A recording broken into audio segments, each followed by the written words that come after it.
Welcome back to BioMindscape. Today we are going to know about an important topic of environment and ecology, that is Shelford law of tolerance. So, who proposed the Shelford law of tolerance? This was given by Victor E. Shelford in 1913. He proposed the Shelford law of tolerance. So, it explains. What does it explains? Environmental factor control the survival and abundance and distributions of organisms. So every organism has a range of tolerance for each environmental factor like temperature, water, light and nutrition. There is an optimum range, that is the best condition for the growth and reproduction, which is at maximum, and upper and lower limits, that is a maximum and minimum beyond which the organism cannot survive. So the image, we can see an image here. So in this image, we can see a bell-shaped curve. So there is a central peak, that is the optimum tolerance range, optimum zone, where maximum fitness, growth and reproduction takes place. On both the side of the optimum, there is zone of stress, that is suboptimum or supra-optimum, where the organisms survive but weak and few in number.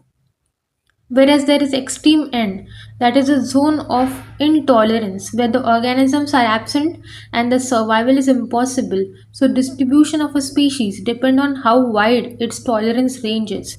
And why it is important? It explains why some species are abundant in one place but absent in another. Like Swordfish, it needs cold water, narrow temperature tolerance because of its narrow temperature tolerance. And tilapia fish, it can survive in a wide temperature ranges. Now, what is the tolerance range? Why they differ? Each species has a different tolerance limitations for each factor. One species may tolerate wide range of temperature, but only narrow range of salinity. For example, crabs. They tolerate wide range of temperature but narrow oxygen availability, and rice plant it tolerate the waterlog but not drought. So when one factor is limiting, if one ecological factor become extreme or too much or too little, it reduces the tolerance for other factor. For example, when soil nitrogen is low, the grasses become less resistant to drought. Now coming to the next term, like the steno and uri, to classify an organism. Steno means a narrow range and uri means a wide range.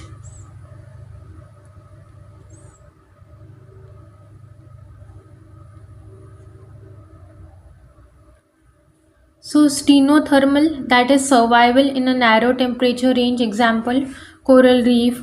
Then eurythermal, that is survival in a wide temperature range, for example cockroach, it can survive in a wide temperature ranges.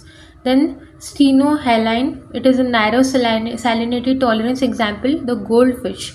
Then euryhaline is a wide salinity tolerance, example the salmon and mangroves, they are euryhaline.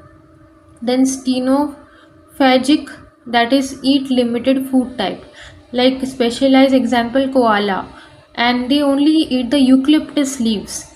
Then uriphagic, they eat variety of food, which is generalistic, example. Then specialist, they are the steno, or generalist, that is the uri. So, what is ecological aptitude? The range of environmental conditions a species can tolerate and still survive in that temperature. That is ecological amplitude. So, it tells us about the flexibility of species in nature. So, coral reef, what are they? They are stenothermal, that is, even at 2-degree drop, it can cause the bleaching. And mango tree, they are a wide ecological amplitude that grow in many climates. So what is application of law of tolerance? In conservation biology, it helps in predicting how climatic change affect the species. In agriculture, choosing crops for suitable for local soil and climates. Aquaculture, in that knowing tolerance of fishes for salinity and oxygen.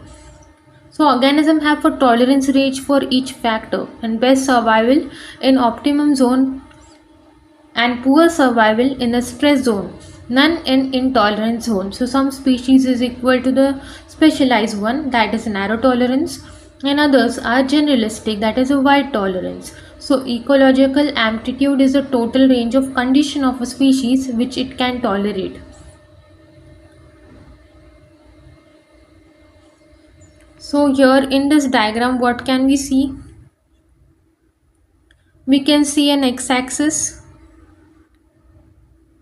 the x-axis and a y-axis. So the x-axis, it shows what? Environmental gradient. The y-axis, it shows the organism performance like fitness, growth, reproductive, survival. So axis is the horizontal and y-axis is the vertical.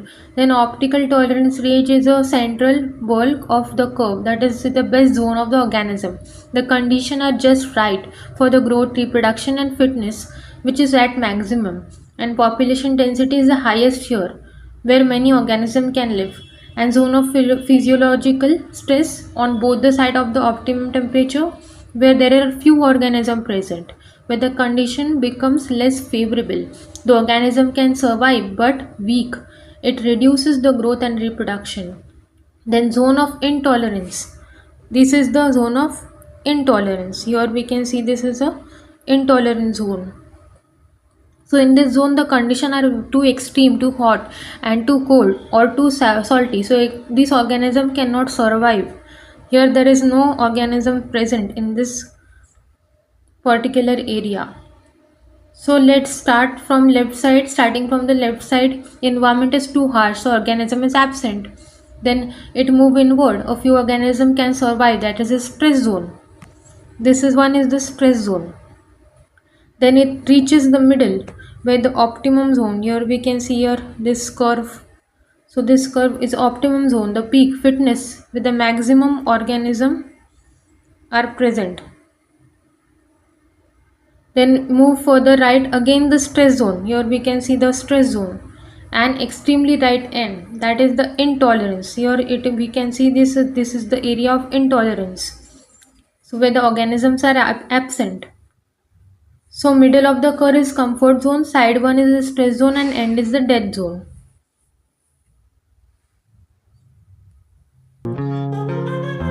Thanks for watching. Do like, share and subscribe.